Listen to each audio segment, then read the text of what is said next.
응답 없는 기도에 지쳐갈 때 하나님은 무엇을 하고 계실까? 사랑하는 성도 여러분, 그리고 진리를 찾는 모든 분들에게 주님의 이름으로 평안을 전합니다. 오늘 우리가 함께 나눌 이 이야기가 여러분의 마음에 깊은 위로와 새로운 힘을 주기를 소망합니다. 만약 이 말씀이 지금 힘들어하는 누군가에게 큰 힘이 될 것이라 믿으신다면 이 영상을 공유하여 하나님의 크신 은혜를 함께 나누어 주시길 바랍니다. 여러분의 작은 나눔이 지친 영혼을 일으키는 귀한 도구가 될 것입니다. 혹시 여러분의 삶에 정말 오랫동안 간절히 기도해왔지만 아무런 응답도 받지 못한 채 홀로 눈물 흘려온 제목이 있습니까? 아마 이 질문의 대부분은 고개를 끄덕이실 겁니다. 우리 모두에게는 그런 기도의 시간이 있기 때문입니다. 그것이 내 자녀의 문제이든 해결되지 않는 재정의 어려움이든 깊어가는 육신의 질병이든 혹은 깨어진 관계의 회복이든 우리는 삶의 가장 절박한 문제를 들고 하나님 앞에 나아갑니다. 처음에는 온 마음을 다해 하늘의 문을 두드립니다. 아침에도 저녁에도 눈을 뜰 때나 감을 때나 그 문제 하나에 매달려 부르짖습니다. 하지만 시간이 흐르면서 우리의 목소리는 점점 작아집니다. 반복되는 기도에 우리 자신이 먼저 지쳐버립니다. 똑같은 내용을 구하는 것에 무력감을 느낍니다. 그러다 문득 깨닫게 되죠. 예전만큼 그 문제를 위해 기도하고 있지 않다는 사실을요. 그러면 이번에는 죄책감이 밀려옵니다. 이렇게 중요한 문제인데 내가 기도를 쉬고 있다니, 믿음이 부족한가 하는 생각에 사로잡힙니다. 그래서 우리는 다시 기도하기 시작합니다. 그런데 이번에는 문제 해결을 위해서가 아니라 기도를 제대로 하지 못하는 자신에 대한 죄책감 때문에 기도합니다. 하나님, 제가 이 중요한 문제를 위해 더 기도해야 하는데 그러지 못함을 용서해 주십시오. 이렇게 기도의 악순환은 계속됩니다. 다시 문제에 집중해서 기도해 보려 하지만 마음 한구석에서는 이런 의심이 고개를 듭니다. 이번이라고 뭐가 달라질까? 우리가 살아가는 이 시대는 모든 것이 빠릅니다. 한국의 빨리빨리 문화는 이미 세계적으로 유명하죠. 우리는 3분이면 완성되는 컵라면과 전자레인지 팝콘, 단 몇 번의 클릭으로 집 앞까지 배달되는 세상에 익숙합니다. 20분짜리 짧은 영상에 길들여져 길고 깊이 있는 호흡을 필요로 하는 것들을 견뎌내지 못합니다. 두꺼운 고전 소설을 읽는 사람은 드물고 설교 말씀조차 20분을 넘기지 말라는 조언을 듣는 시대입니다. 사람들의 집중력이 그 이상을 버티지 못한다는 이유에서입니다. 이처럼 우리는 인내하는 법을 잃어버렸습니다. 그러나 우리의 삶과 신앙에는 반드시 인내가 필요한 순간들이 찾아옵니다. 응답이 더딜지라도 계속해서 소망하고 끊임없이 기도하며 나아가야만 하는 문제들이 있습니다. 바로 여기에서 영적 긴장감이 발생합니다. 진작에 해결되었어야 할 일인데 하는 조급한 마음과 그래도 계속 기도해야만 해라는 믿음 사이의 팽팽한 줄다리기입니다. 그리고 이 지점에서 죄가 우리 마음속에 틈타기 시작합니다. 우리는 자기 자신에 대해, 그리고 하나님에 대해, 심지어 기도 그 자체에 대해 비성경적이고 건강하지 못한 태도를 갖게 됩니다. 자신의 경험과 감정의 근거에서 모든 것을 해석하기 시작합니다. 기도의 응답이 늦어지는 시간을 기준으로 하나님의 성품을 판단합니다. 하나님은 정말 나를 사랑하실까? 내가 정말 그분의 자녀가 맞나? 그분은 정말 살아계시기는 한 걸까? 이 모든 의심이 단지 시간이 오래 걸리고 있다는 이유 하나만으로 생겨납니다. 여기에는 몇 가지 신학적인 현실이 복잡하게 얽혀 있습니다. 첫째는 하나님의 절대적인 주권과 우리의 기도 사이의 긴장감입니다. 특히 예정론을 믿는 신앙인들에게는 더욱 그렇죠. 어차피 하나님께서 모든 것을 다 정해놓으셨다면 내가 이렇게 애타게 기도하는 것이 무슨 의미가 있을까 하는 회의감이 들 수 있습니다. 하지만 성경은 분명히 우리에게 모든 것을 기도로 아뢰라고 말씀하십니다. 한편으로는 하나님의 주권을 믿으면서 다른 한편으로는 끈질기게 기도해야 하는 이 현실 앞에서 우리는 혼란을 겪습니다. 둘째는 악과 고난의 문제입니다. 우리가 이렇게 오랫동안 간절히 기도하는 경우는 대부분 좋은 상황 때문이 아닙니다. 극심한 고통과 어려움 속에서 부르짖는 것이죠. 질병, 가난, 억압, 슬픔, 혼란. 우리를 짓누르는 무언가가 있을 때 우리는 끈질기게 기도하게 됩니다. 그리고 그때 우리는 인류의 오래된 질문과 마주하게 됩니다. 전지전능하시고 선하신 하나님이 계시다면 어째서 세상에는 이런 고통이 존재하는가? 오늘 우리는 출애굽기 2장의 마지막 단락에서 이 깊은 신학적 질문에 대한 답과 응답 없는 기도 속에서 우리를 격려하고 잘못된 생각을 바로잡아줄 놀라운 통찰을 발견하게 될 것입니다. 이 말씀은 우리에게 기도가 응답되지 않는 것처럼 보일 때 우리가 어떤 자세를 가져야 하는지 가르쳐줍니다. 출애굽기 2장 23절부터의 말씀입니다. 이 짧은 단락은 두 부분으로 나뉩니다. 전반부는 땅의 관점에서, 후반부는 하늘의 관점에서 상황을 보여줍니다. 우리가 길을 잃는 이유는 우리의 기도를 오직 땅의 관점, 즉 눈에 보이는 상황만으로 판단하기 때문입니다. 그러나 하나님은 이 말씀을 통해 우리 눈에는 보이지 않는 하늘에서 무슨 일이 일어나고 있는지를 잠시 엿보게 하십니다. 23절 말씀입니다. 여러 해 후에 애굽 왕은 죽었고 이스라엘 자손은 고된 노동으로 말미암아 탄식하며 부르짖으니 그 고된 노동으로 말미암아 부르짖는 소리가 하나님께 상달된지라. 모세가 미디안 광야로 도망쳤을 때 그의 나이는 40세였고 다시 이스라엘을 구하러 돌아왔을 때는 80세였습니다.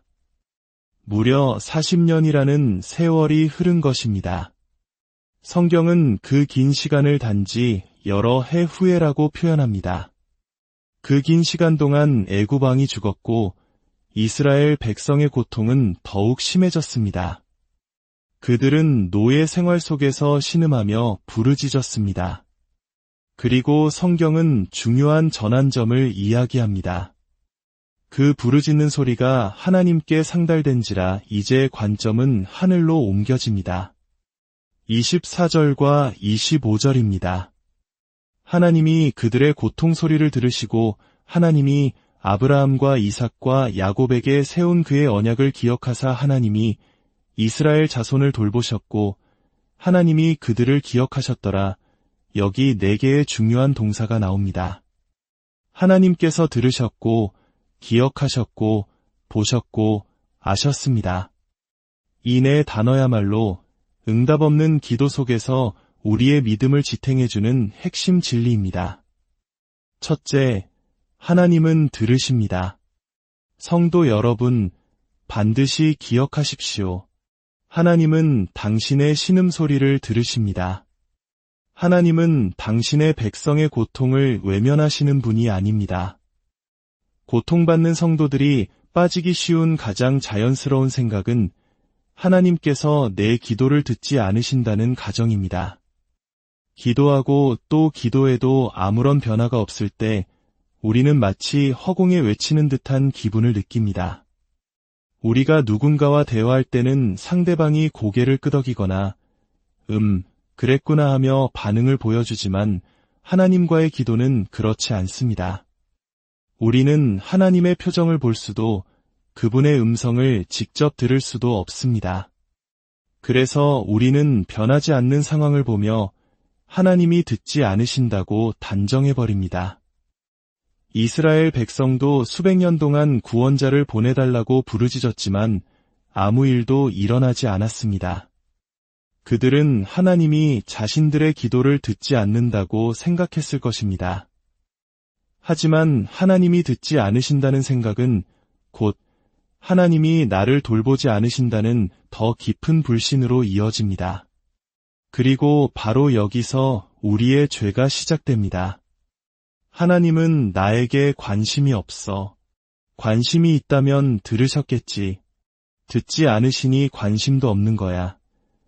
우리는 최악의 상황을 상상하고 때로는 하나님을 따르던 길에서 돌아서기도 합니다. 분노에 차 하나님께 주먹을 흔들기도 합니다. 그러나 성경은 분명히 말씀합니다. 시편 55편 17절 저녁과 아침과 정오에 내가 근심하여 탄식하리니 여호와께서 내 소리를 들으시리로다. 잠언 15편 29절 여호와는 악인을 멀리하시고 의인의 기도를 들으시느니라. 우리가 기억해야 할 것이 있습니다. 하나님께서 우리의 기도를 들어주신다는 사실 그 자체가 엄청난 특권이라는 것입니다. 단순히 우리가 원하는 것을 해주실 때만 특권이 아닙니다.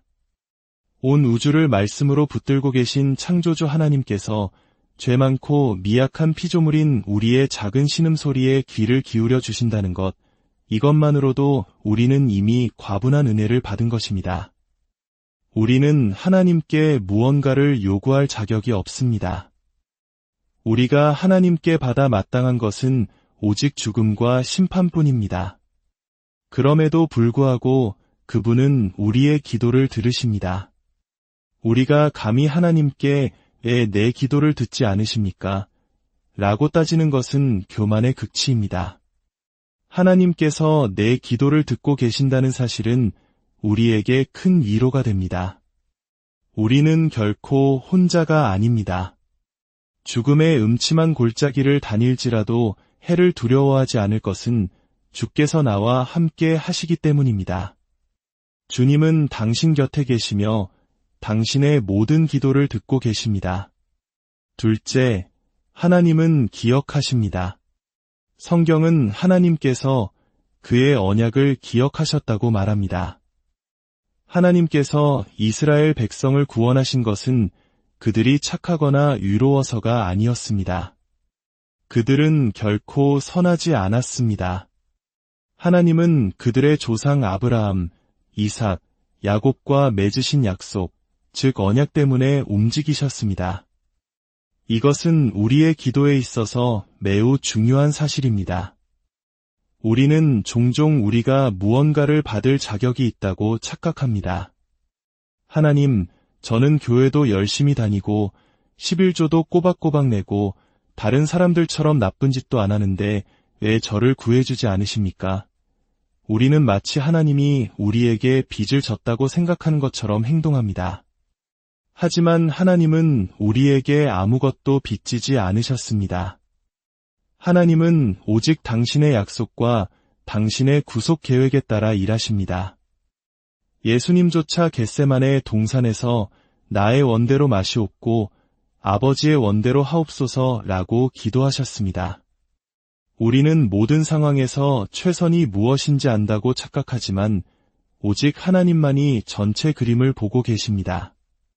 얼마나 많은 경우에 우리가 간절히 원했던 대로 일이 풀리지 않았지만 몇 년이 지난 후에야 그것이 최선이었음을 깨닫게 됩니까?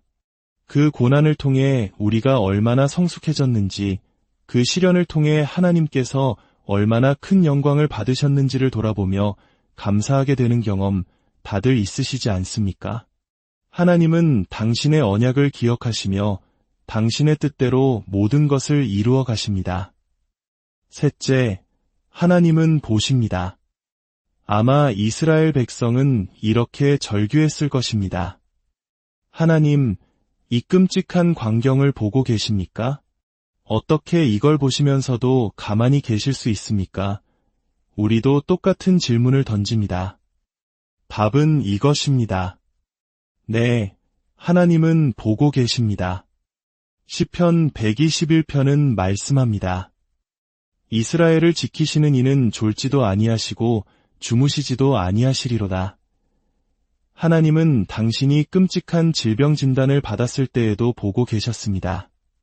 당신의 마음이 찢어지는 아픔을 겪을 때에도, 사랑하는 사람을 떠나보냈을 때에도, 그 자녀가 엇나갈 때에도, 직장을 잃었을 때에도 하나님은 그 모든 것을 보고 계셨습니다. 이것이 어떻게 위로가 되냐고요? 만약 하나님께서 그 끔찍한 일이 일어났을 때 보고 계시지 않았다면 그것은 하나님이 주권자가 아니라는 뜻입니다. 그분에게는 통제하지 못하는 영역이 있다는 뜻이 됩니다. 그렇다면 우리는 그 어떤 소망도 가질 수 없습니다. 모든 것을 합력하여 선을 이루실 것이라는 약속을 믿을 수 없게 됩니다. 하나님께서 그 모든 고통을 보고 계셨다는 사실이야말로 그분이 여전히 모든 것을 통제하고 계시며 결국에는 당신을 위해 모든 것을 선하게 바꾸실 것이라는 가장 확실한 증거입니다. 우리는 하나님이 모든 악을 당장 쓸어버리시길 원하지만 그 목록에는 우리 자신도 포함되어 있다는 사실을 잊습니다. 하나님은 의인과 악인에게 똑같이 비를 내리십니다. 우리는 고난을 면제받기 위해 하나님을 섬기는 것이 아니라 그분이 하나님이시기 때문에 섬기는 것입니다. 마지막으로 하나님은 아십니다. 이것은 단지 지식적으로 아는 것을 넘어 친밀하고 사랑이 담긴 알을 의미합니다. 하나님은 당신의 고통을 아시고 당신을 불쌍히 여기십니다. 하나님은 어떤 상황이 당신의 영광을 극대화할지 아십니다. 하나님은 당신에게 정말로 필요한 것이 무엇인지 아십니다. 하나님은 당신이 감당할 수 있는 것이 무엇인지 아십니다. 더는 못 견디겠어 라고 말하면서도 다음날 아침 눈을 뜨는 우리 자신을 보십시오. 하나님은 우리가 감당할 시험만을 허락하십니다. 그리고 가장 중요한 것은 하나님은 우리의 고통을 친히 겪으심으로 아신다는 것입니다. 우리에게는 우리와 똑같이 시험 받으셨으되 죄는 없으신 구원자 예수 그리스도가 계십니다. 당신이 지금 어떤 고통을 겪고 있습니까?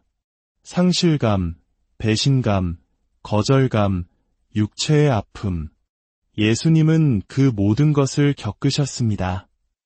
그분은 우리의 상황뿐만 아니라 우리의 아픔까지도 완벽하게 아십니다. 그리고 그분은 십자가에서 그 모든 것을 이기셨습니다. 그러므로 우리의 기도는 이제 바뀌어야 합니다.